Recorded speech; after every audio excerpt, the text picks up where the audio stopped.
Днес ще правим милинка сливенска.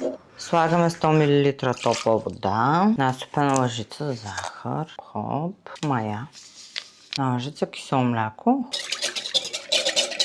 Чакам маята да се активира 10 минути и да стане една хубава бухнала яка милинка, вкусна сливенска милинка. Пудра захар отгоре, както я обичам аз. Какво ме гледаш? Я виж маята ми как са разпени, като на Афродита морската пяна. Харесах си една торта, сега да взема после да направя. Няма изгониш от къща. Бутилката ми олио е дъвкана и изплюта.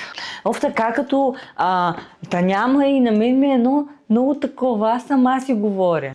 Не си говоря на глас, говоря си много като съм сама и се чувствам луда като е на глас. Говориш на хората? Ма те не са при мен да ми отговарят. Чукваме едно яйце, добавяме олио.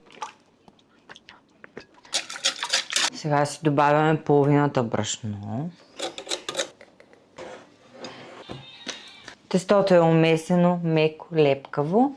Час и половина да втаса и после ще видите. Разделяме тестото на части и правим малки топчици от тях.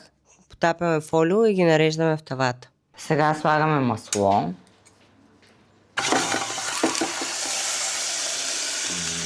Сега слагаме галета. Милинката е втасала, сега я намазваме.